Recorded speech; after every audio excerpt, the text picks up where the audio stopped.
से हैं, आशा करता हूँ बहुत अच्छे होंगे। और जैसे कि आप लोगों से मैंने कहा था कि आरआरबी ऑफिस असिस्टेंडेंट का जो आप लोग का एग्ज़ाम हो रहा है, जिनका भी पेपर कल 1 मार्च का है, उनके लिए जो है हम 8 पीएम पे आपके लिए एक बिल्कुल ही जो है रामबाण प्रश्नों के साथ हाज़िर होंगे। वैसे हम लोग अपने टाइम के अनुसार हाज़िर हो चुके हैं। 8 पीएम यानी कि आप लोगों के लिए जिनका भी पेपर कल 8 जो है पीएम पे, जो मैंने बोला था कि 8 पीएम पे जिनका भी पेपर कल जो है 1 मार्च को होने जा रहा है, उनके लिए रामबाण प्रश्नों के साथ हम लोग हाजिर होंगे। तो यहाँ पे आ चुके हैं। और आरआरबी ऑफिस अटेंडेंस का जो आप लोगों का पेपर आज हुआ है, जिसमें तीनों ही शिफ्ट में मैंने देखा और जिस तरीके से जहाँ से प्रश्न पूछा गया है, ठीक है, बिल्कुल आप आसानी से करके आओगे जो आप इस क्लास को पूरा का पूरा वॉच कर लेते हो। तो ये जो है क्लास में हम लोग ऑल सब्जेक्ट के प्रश्नों को पढ़ेंगे, मैथ हो या रीजनिंग हो या जीके हो या करेंट अफेयर हो या इंग्लिश हो, ठीक है। तो मैं फिर से कह रहा हूँ कि जो भी मेरे दोस्त पेपर देने जा रहे हैं, बिल्कुल आप लोगों से रिक्वेस्ट करूंगा कि आपके लिए मैंने जो है जैसे वादा किया था कि 8 पीएम पे स्पेशल क्लास आएगा, रामबाण प्रश्न आएगा, और वैसे हाजिर हो चुका है, ठीक है, तीनों ही शिफ्टों को। आज जो है यहाँ पे पेपर समाप्त होने के बाद से, तो मैं फिर से कह रहा हूँ कि एक बार जो है इस क्लास को लाइक कर दो, शेयर कर दो, ताकि जो है आपको जो है जिस तरीके से हमने मेहनत किया है उस तरीके से हमारा भी जो है यहाँ पे आप लोगों का एक एक लाइक जो है हमें सपोर्ट करता है, ठीक है। तो चलिएगा, यहाँ पे एक बार लाइक शेयर जरूर लगा दीजिए और पहले प्रश्न की ओर चलेंगे। पहले जीके के प्रश्नों को सोल्व करते हैं फटाफट से, ज़्यादा समय नहीं लेंगे। बहुत कम समय में आपके सभी के सभी प्रश्नों को सोल्व करा देंगे हम लोग, केवल और केवल आप लोग एग्जाम हॉल में जाने से पहले एक बार इसको सनसनी नज़रों से देख लो। पहला प्रश्न है कि भारतीय रिजर्व बैंक का जो है राष्ट्रीयकरण किस वर्ष किया गया था। बहुत इंपॉर्टेंट प्रश्न है और ये देखना कल के जो है शिफ्ट में पूछा जाएगा, ठीक है। बिल्कुल ही इसको जो है याद रखना है आप लोगों को, जो भी मेरे दोस्त एग्जाम हॉल में जा रहे हो, कि भारतीय रिजर्व बैंक का जो है राष्ट्रीयकरण कब हुआ था। तो आपका जो राइट उत्तर बनेगा option number C 1949। Option number C जो है आपको लगा के आना है, ठीक है, गलती नहीं करना है। बहुत इंपॉर्टेंट ये प्रश्न है। अगला प्रश्न आपके सामने है, बैंकिंग विनियम अधिनियम किस वर्ष पारित किया गया है था। प्रश्न पूछा है कि बैंकिंग विनियम अधिनियम किस वर्ष पारित किया गया था, क्वेश्चन नंबर 2।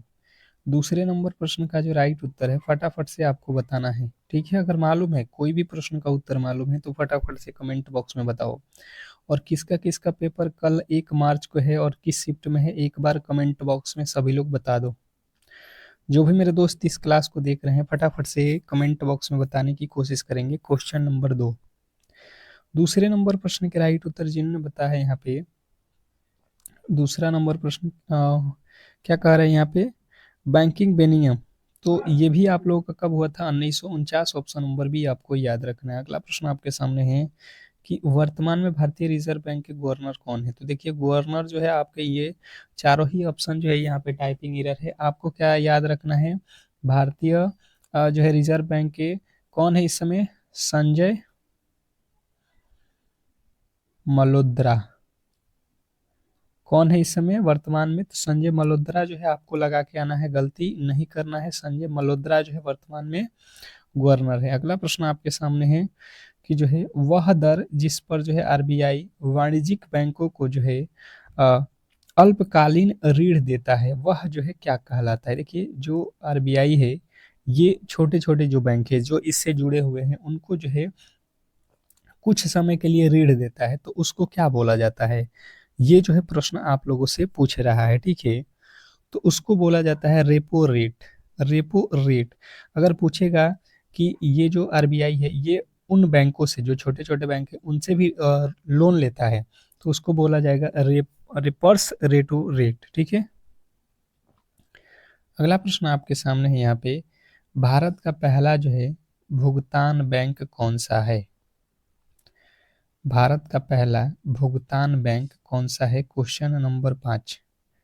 पांचवें नंबर प्रश्न का राइट उत्तर आप लोगों को याद रखना है कि ये है आप लोगों का Airtel payments bank. Airtel payments bank, option number B आपको याद रखना है। अगला प्रश्न आप लोगों के सामने है, फरवरी 2026 में आरबीआई द्वारा जो है घोषित मौद्रिक नीति में रेपो रेट को कितने प्रतिशत दर जो है स्थित रखा गया है? क्या पूछा गया है कि 2026 में जो है आरबीआई द्वारा घोषित मौद्रिक नीति में रेपो रेट को जो है कितना प्रतिशत जो है स्थिर रखा गया है? Question number 6। तो आपको याद रखना है कि 6.50% यानी 6.5% जो है आपके बिल्कुल राइट उत्तर है। ऑप्शन नंबर सी जो है बिल्कुल याद होना चाहिए आप लोगों को। अगला प्रश्न आपके सामने है कि 2026 में राष्ट्रीय सांख्यिकी दिवस का मुख्य जो है विषय क्या था? पूछ लिया है कि 2026 में राष्ट्रीय सांख्यिकी दिवस का जो है मुख्य जो है विषय क्या है? Question number 7। 7वें नंबर प्रश्न के राइट उत्तर बताएंगे सभी लोग। क्वेश्चन नंबर 7, 7वें नंबर प्रश्न का जो राइट उत्तर है, जो भी मेरे दोस्त यहाँ पे बता रहे हैं, यहाँ पे सतत विकास के लिए डेटा, उनका बिल्कुल राइट उत्तर है ऑप्शन नंबर बी। सतत विकास के लिए डेटा, ऑप्शन नंबर बी जो है आपके बिल्कुल राइट उत्तर है। अगला प्रश्न आपके सामने है, हाल ही में किस बैंक ने डिजिटल रुपया के लिए यूपीआई इंटर ऑपरेबिलिटी शुरू की है? यूपीआई इंटर ऑपरेटिबिलिटी जो है किसने शुरू किया है, ये आप लोगों को बताना है हाल ही में। तो आप लोगों को याद रखना है एसबीआई ने भी, एचडीएफसी ने भी, आईसीआई बैंक भी, यानी कि ऑप्शन नंबर डी, इन सभी ने किया है। ऑप्शन नंबर डी के साथ आपको जाना है। अगला प्रश्न है कि ब्रिक्स शिखर सम्मेलन 2025 की जो है मेजबानी किस देश ने की? क्वेश्चन नंबर 10 बहुत इंपॉर्टेंट है, और फिर से कह रहा हूँ, एक बार जो भी मेरे दोस्त जो है इस क्लास को लाइक नहीं किए हैं तो लाइक कर लो और चैनल को सब्सक्राइब करके रखो, ठीक है। बहुत बड़ा जो है बेनिफिट आपको मिलेगा सुबह के 5 AM पे। 5 AM वाली क्लास देखकर जाना अपने एग्जाम हॉल में। अगर सिलेक्शन लेना है तो उस क्लास को किसी भी एंगल से मिस मत करना। तो जो भी मेरे दोस्त बता रहे हैं ब्राजील में, उनका बिल्कुल राइट उत्तर है ऑप्शन नंबर बी। 2025 में ब्रिक्स शिखर सम्मेलन हुआ था, ये कहाँ हुआ था? ब्राजील में। अगला प्रश्न आपके सामने है, भारत में मौद्रिक नीति का जो है निर्धारण कौन करता है? भारत में मौद्रिक नीति का जो है निर्धारण कौन करता है? क्वेश्चन नंबर 11 का जो है राइट उत्तर बताने की कोशिश करेंगे सभी लोग। क्वेश्चन नंबर 11, 11वें नंबर प्रश्न की जो है बात की जाए तो जिन्होंने बताया है यहाँ पे कि जो है भारतीय रिजर्व बैंक की जो है मौद्रिक नीति समिति, तो बिल्कुल राइट उत्तर है भारतीय रिजर्व बैंक की मौद्रिक नीति समिति। ऑप्शन नंबर सी आपका बिल्कुल राइट उत्तर है। नेक्स्ट प्रश्न आपके सामने है कि बैंकिंग लोकपाल योजना का मुख्य उद्देश्य क्या है?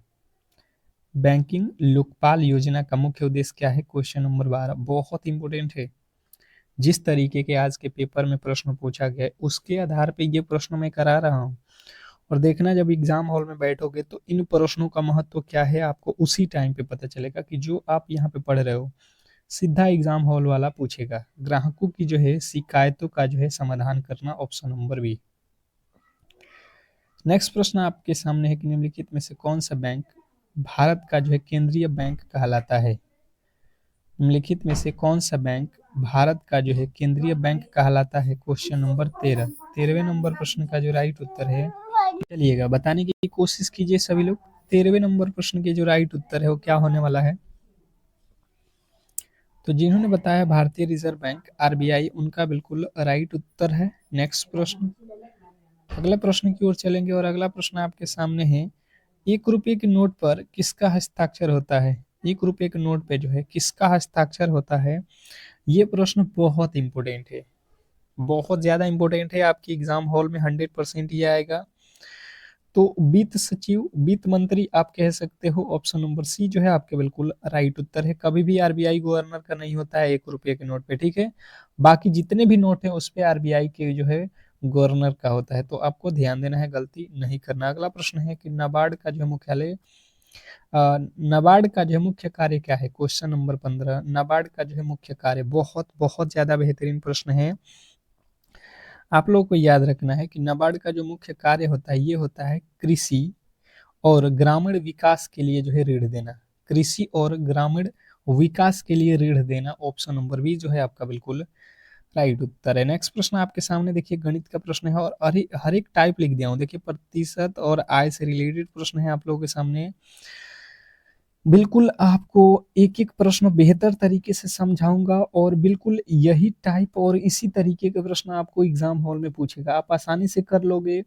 और एक बार फिर कह रहा हूँ कि सुबह के 5 AM वाला जो आप लोगों का क्लास होगा, 100% आपको रियल प्रश्न उसी टाइम में मिलेगा, आप उसको जरूर ही कर लेना, ठीक है। तो सुबह में जो है आप लोगों को मैं फिर कह रहा हूँ 5 AM पर ही आपको क्लास जो है मिल जाएगा। अमित अपनी आय का 20% घर के किराए पर और शेष का जो है 50% भोजन पर खर्च करता है। यदि उसके पास 48 रुपये शेष बचता है तो उसकी कुल आय जो है आप लोगों को बताना है, ठीक है। बहुत बेहतरीन प्रश्न है और मुझे लगता है कि आप ऐसे प्रश्नों में गलती नहीं करोगे क्योंकि प्रश्न काफी ज्यादा महत्वपूर्ण है। अब देखिए इस प्रश्न का जो है सॉल्यूशन क्या होने वाला है, आप इसको किस तरीके से सॉल्व करते हो, थोड़े से आपको यहाँ पे ध्यान देना है। जैसे अगर आप समझोगे तो सबसे पहले हमारे पास कितने पैसे होंगे, 100%। किसी के पास भी टोटल जो अमाउंट होगा वो 100% होगा। उसमें से अमित की आय का 20% घर पे, तो देखिए 20% जो है आपने खर्च कर दिया घर पे, ठीक है जी, कोई दिक्कत नहीं है। किराए पर और शेष का 50% खर्च करता है। तो देखिए यहाँ से 20% खर्च कर दोगे तो आपके पास अब बचेगा कितना, आप कहोगे भाई साहब 80%।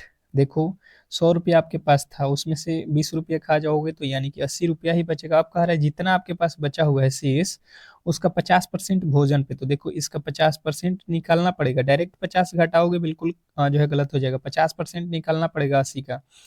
ये जो है 1 0 से 1 0 8 बचे 40, यानी कि आपके पास अब बचेगा 40%, क्योंकि 80 का 50% कितना होता है 40। हम कह रहे हैं भाई साहब अब मेरे पास जो खर्चा हुआ है उसके बाद से बचा है 40%, सॉरी 40% है। इसने कहा रहे नहीं, मेरे पास जो है अब जो है कितने बचे हैं 4800 रुपये। 1% का वैल्यू निकालेंगे, यहाँ से काटेंगे तो 1% का वैल्यू कितना आ जाएगा, 12 चौका 48, 1200। इसने कहा है कि उसकी कुल आय, तो कुल आय कितना हो जाएगा, इसमें 100 से गुणा कर दो क्योंकि टोटल जो हो उसका जो है कमाई कितना है 100% है। तो 12 गुणे 100 करोगे कितना आ जाएगा, 12,000। 12,000 ही होगा। यहाँ पे आपने एक जीरो अधिक कर लिया था का, यहाँ से 12 चौका 48, एक जीरो है ना यहाँ पे जी, एक जीरो से तो एक जीरो कट जा रहा है, ये तो एक जीरो से एक जीरो ये कट जाएगा ना, यानी कि 12,000 जो है आपका बिल्कुल राइट उत्तर है। अगला प्रश्न आपके सामने है, औसत चैप्टर से रिलेटेड कह रहा है कि एक क्रिकेट खिलाड़ी का जो है 10 पारियों का जो है औसत 32 रन है। अगली पारी में उसे कितने रन बनाने चाहिए ताकि जो है उसका औसत 4 रन बढ़ जाए। देखिएगा ये जो प्रश्न है आपको सिलेक्शन दिलाने वाला है, क्योंकि इसी तरीके के प्रश्न आज के एग्जाम हॉल में पूछा गया था। स्टार लगा लो, 100% ये प्रश्न आपके एग्जाम हॉल में आएंगे और आएंगे तो फिर जो है आपको दिक्कत 100% करने वाले हैं। तो आज ही इसको हम लोग देख लेते हैं, एग्जाम हॉल में जाने से पहले ही देख लेते हैं ताकि वहां पे कोई दिक्कत आपको ना हो, ठीक है। देखिए 10 पारी आपने खेला हुआ है और औसत है आपके पास 32, यानी कि आप कह सकते हो भाई साहब टोटल जो है हमने 10 पारियों में रन 320 बनाए हैं, ठीक है जी, कोई दिक्कत नहीं है। अगली पारी में, अगली पारी यानी 10 पारी तो हमने खेल लिया है, तो अगला पारी कौन सा आएगा, 11वीं पारी, ठीक है जी, कोई दिक्कत नहीं है। उसमें आपको औसत कितना है, 4 बढ़ जाता है, तो 32 में 4 जोड़ दो कितना हो जाएगा 36, 11 छिया 66, 11 तिया 33 और 6 कितना हो जाएगा 39, ठीक है जी, कोई दिक्कत नहीं है। अब आपको करना क्या है, कह रहा है कि जो है कितना रन बनाना होगा, तो देख लो भाई साहब पहले रन कितने हैं 10 पारियों में, 11वीं पारी में कितना बना रहा है, आपको कहना है भाई साहब 76 रन अगर अगले पारी में बना देता है वो, तो उसका औसत 4 बढ़ जाएगा। बहुत बेहतरीन प्रश्न था, आशा करता हूँ कि आप क्लियर समझ गए होंगे। अगला प्रश्न देखिए, हर एक चैप्टर से प्रश्न पूछ रहा है, ठीक है, और बिल्कुल ही आपको हर एक चैप्टर वाइज जो है हम करा रहे हैं। कर ए और बी की वर्तमान आयु का अनुपात यहाँ पे दिया गया है, 5 वर्ष बाद इनकी आयु का अनुपात इतना हो जाता है, तो ए की वर्तमान आयु जो है आप लोगों को ज्ञात करना है। बहुत बहुत बेहतरीन प्रश्न है। इस तरीके के ही प्रश्न अगर आप करके जाओगे तो एग्जाम हॉल में बिल्कुल ही सफल होगे, नहीं तो फिर फंस जाओगे। और फिर कह रहा हूँ 5 AM वाली क्लास किसी भी एंगल से मिस मत करना। अभी आप क्लास को लाइक करके चैनल को सब्सक्राइब करके बेल आइकन दबा लो, ठीक है, ताकि उसका नोटिफिकेशन आपको मिल सके। देखो सबसे पहले हमारे पास वर्तमान आयु मान लेते हैं, एक है 4x और एक का है 5x, ठीक है। ए और बी का वर्तमान एज हो गया 5 वर्ष बाद, यानी कि इन दोनों में ही 5 5 आपको प्लस करना पड़ेगा, क्योंकि इसने खुद ही बोला बाद, बाद का मतलब क्या होता है, 5 साल आगे प्लस करना पड़ेगा। ये हो जाता है 5/6। आप तिरछा तिरछी गुणा कर दो, इसका गुणा ऊपर और 5 का गुणा नीचे। इससे गुणा करेंगे, 6 चौका 24 x हो जाएगा, प्लस 6 5 30 हो जाएगा, बराबर में ये हो जाएगा 5 5 25 x और 5 5 25। अब देखो यहाँ पे जो है ये 30 और ये जो है इसी के जात का है 25, तो इधर आएगा तो माइनस का 25, बराबर इधर है 25x और माइनस का ये 24 जाएगा इधर, तो माइनस का 24x घटेगा, तो ये x हो जाएगा 25 में से 30 में से 25 जाएगा 5, यानी x का वैल्यू मुझे मिल गया 5। ए का वर्तमान आयु क्या है, तो ए का देखो वर्तमान आयु इसने कहा है 4, यानी कि 4 और x का वैल्यू कितना है 5, तो 4 × 5 = 20 जो है हमारा बिल्कुल राइट उत्तर हो जाएगा। बहुत बहुत ज़्यादा बेहतरीन प्रश्न है, आप बिल्कुल इसको ध्यान में रखोगे। अब चलिएगा आपका अगला प्रश्न आपके सामने है, देखिएगा कह रहा है कि एक वस्तु को 960 में बेचने पर 20% की हानि होती है, 20% लाभ कमाने के लिए उसे कितना में जो है उस वस्तु को बेचना होगा, ये जो है आप लोगों से पूछा जा रहा है, ठीक है।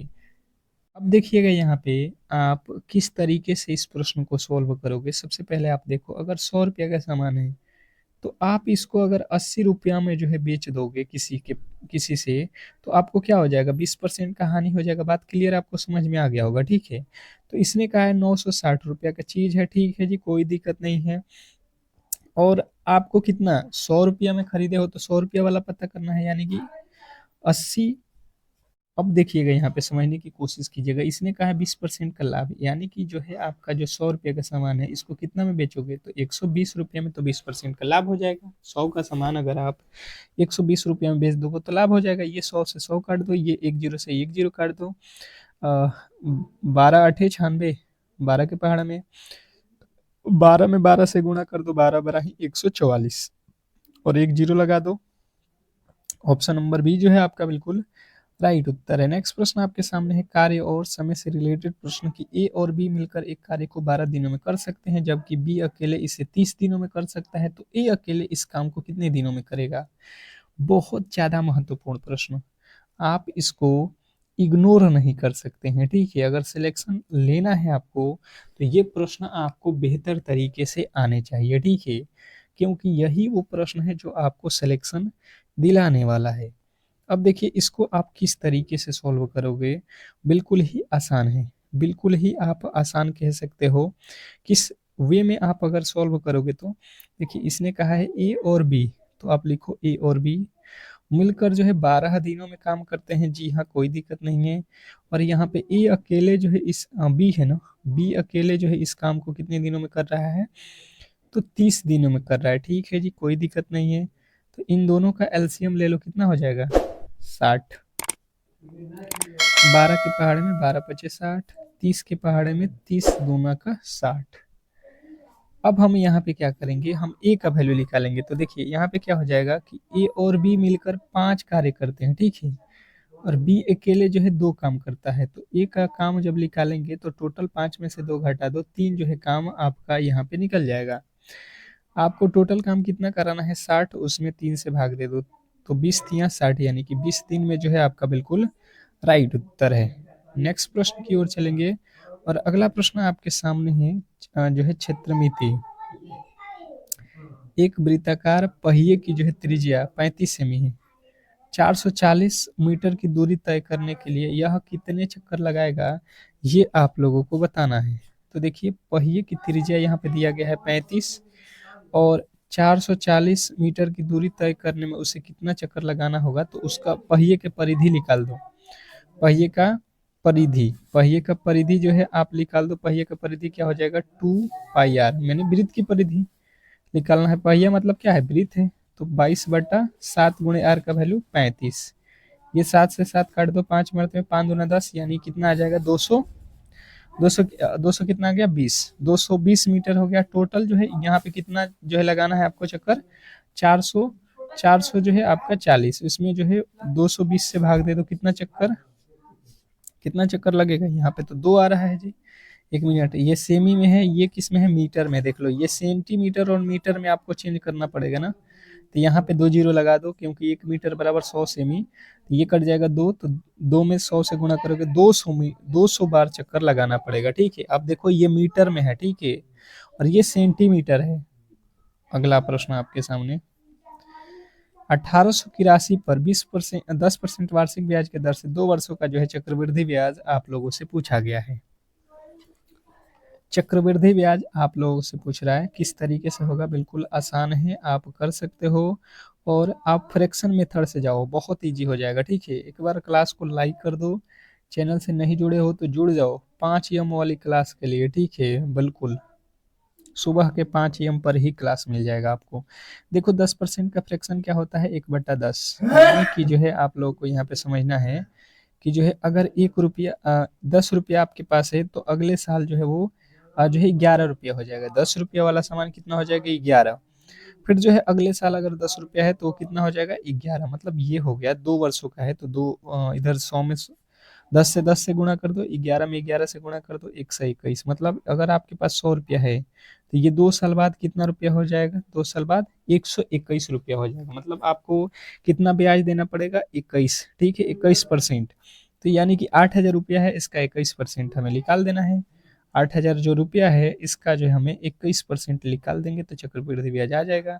ये 2 जीरो से ये 2 जीरो काट दो, 8 एक में 8, 8 दूना 16, 1680 रुपया जो है आपके बिल्कुल राइट उत्तर हो जाएगा, जो कि ऑप्शन नंबर बी में दिया गया है। आशा करता हूँ कि आप क्लियर जो है समझ गए होंगे और ऐसे प्रश्नों में गलती नहीं करोगे। नेक्स्ट प्रश्न की ओर चलेंगे और अगला प्रश्न आपके सामने है, 30 लीटर दूध के मिश्रण में दूध और पानी का अनुपात यहाँ पे दिया गया है। मिश्रण में कितना पानी मिलाया जाए ताकि अनुपात जो है 3:7 हो जाए।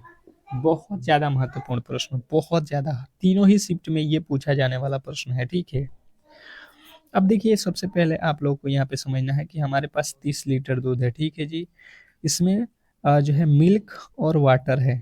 देखो 3, ये है 7 और ये अनुपात है 3। मतलब अगर आप देखोगे तो 7 और 3, हम देख रहे हैं ये कह रहा है 30 है, तो 7 और 3 जोड़ो 10, 10 के बराबर में 30 दिया है, यानी यहाँ से काटोगे तो इसका वैल्यू कितना आ रहा है, आप कहोगे 3। 3 यानी कि 3×7 = 21 लीटर, इसमें 3×3 = 9 लीटर। आपको समझ में आ गया। मिल्क है हमारे पास 21 लीटर और दूध है हमारे पास 9 लीटर, ठीक है जी, कोई दिक्कत नहीं है। हमें बताना है इसमें कितना कितना पानी मिलाया जाए। पानी मिलाना है यानी वाटर मिलाना है, ये तो 21 ही रहेगा, और इसमें पानी मिलाना है ताकि ये हो जाए कितना, 3:7। यानी 3:7 करने के लिए, आपको 7 करने के लिए यहाँ पे जो है आपको क्या करना है, आप देखोगे यहाँ से 30 लीटर रखोगे 49 हो जाएगा, 21 के पहाड़े में 49 नहीं कटेगा, 40 रखोगे नहीं कटेगा, ये 21 रखोगे 50 हो जाएगा, 45 रख लो, 45 कितना हो जाएगा आपका, 45 रखोगे आप तो कितना हो जाएगा, 40 अगर लीटर दूध मिलाते, पानी मिलाते हो 1 मिनट, तो 40 9 कितना हो जाएगा, 49। ठीक तो है जी, 49। अब देख लो ये कट जाएगा, 7 के पहाड़े में 7, त्रिका 21, 7×7 = 49। बिल्कुल राइट उत्तर आपका 40 ही लीटर हो जाएगा भाई साहब। आप देखो 40 लीटर दूध पानी मिलाओगे तो पहले 9 लीटर पानी है, तो 40 लीटर मिलाओगे 49 हो जाएगा, और इसमें बढ़ेगा नहीं, ये तो 21 लीटर का ही मिल्क रहेगा, क्योंकि हमने केवल पानी मिलाया था। सरलीकरण से रिलेटेड प्रश्न है, आप इजीली इसको कर सकते हो, बहुत सिंपल प्रश्न है। सबसे पहले आप देखो यहाँ पे पूछा क्या है, ठीक है। आप इसको वर्ग लिखा है, वर्ग कर लो। 25 का वर्ग कितना होता है, 625, माइनस 15 का कितना होता है, 225, प्लस 144 का वर्गमूल कितना होता है, 12।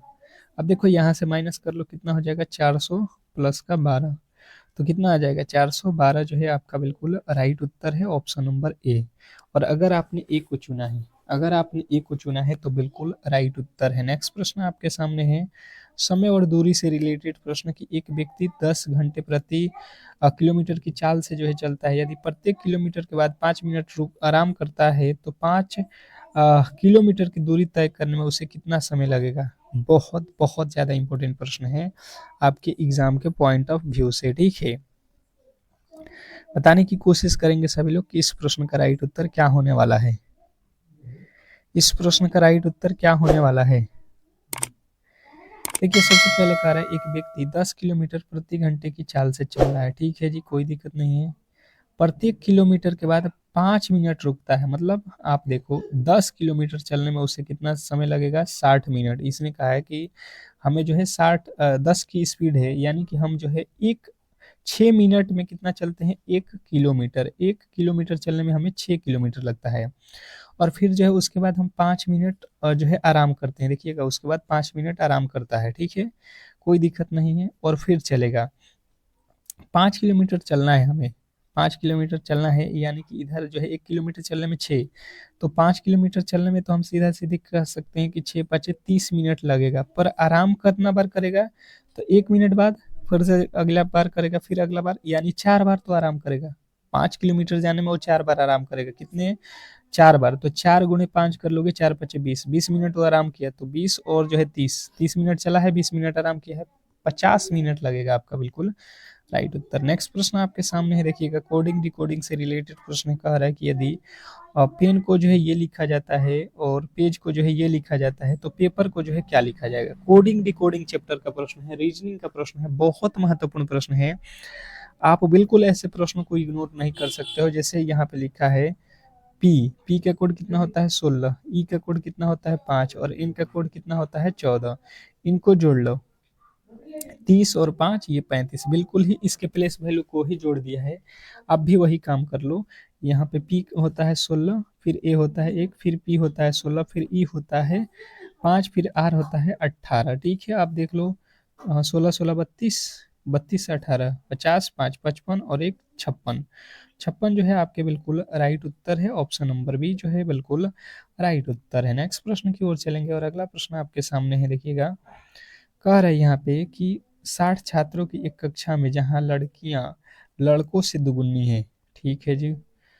कमल ऊपर से कमल ऊपर से 17वें स्थान पर है, जबकि अ, कमल से आगे 9 लड़कियां हैं, तो इसके बाद कितनी लड़कियां होंगी।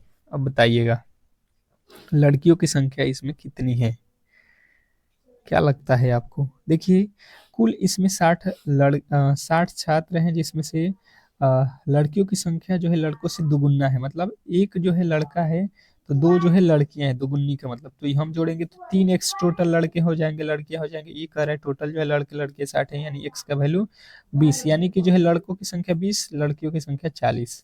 यानी कि जो है आपको मिल गया लड़के कितने हैं 20 और लड़कियां हैं 40, बॉयज ये गर्ल्स। इसने जो है क्लियर कहा है कि जो है यदि कमल से आगे 9 लड़कियां हैं, ठीक है, तो उसके बाद जो है लड़कों की संख्या पूछा जा रहा है। ठीक है, टोटल लड़के कितने हैं, आप कहोगे 20। 20 लड़के हैं, जिसमें से 8 जो है हमें पता है आगे हैं। तो यहाँ से 8 में से जो है यहाँ पे 9 लड़कियां हैं, तो कितने लड़के हो जाएंगे 8। तो उसके बाद से 20 में से 8 घटाओगे, 12 जो है लड़के हो जाएंगे आपके बिल्कुल right Uttar option number A. Next प्रश्न की ओर चलेंगे और अगला प्रश्न आपके सामने है, कह रहा है कि जो है कुछ बैंक निजी हैं, कुछ बैंक जो है निजी हैं। बैंक का कुछ जो है हिस्सा क्या है, निजी है। निजी को लिख लो एन से। कह रहा है सभी निजी सुरक्षित है, जितने भी निजी हैं वो सभी के सभी क्या है, सुरक्षित हैं। ठीक है जी। अब आ जाओ, कुछ बैंक सुरक्षित हैं। बैंक का कुछ हिस्सा बिल्कुल सुरक्षित है भाई साहब, कुछ वाला हिस्सा बिल्कुल सुरक्षित है। कोई निजी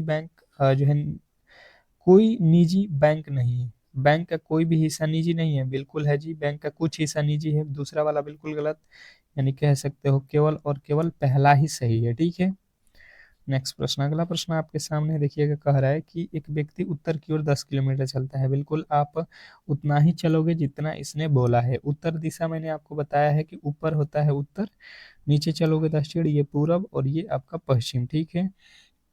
इसने कहा है उत्तर 10 किलोमीटर, यहाँ से ऊपर चलो 10 किलोमीटर, फिर जो है 90 डिग्री दाहिने मोड़ो, तो दाहिने मोड़ो, ये दाहिना हिस्सा हो जाएगा, और 5 मीटर चलो। ठीक है।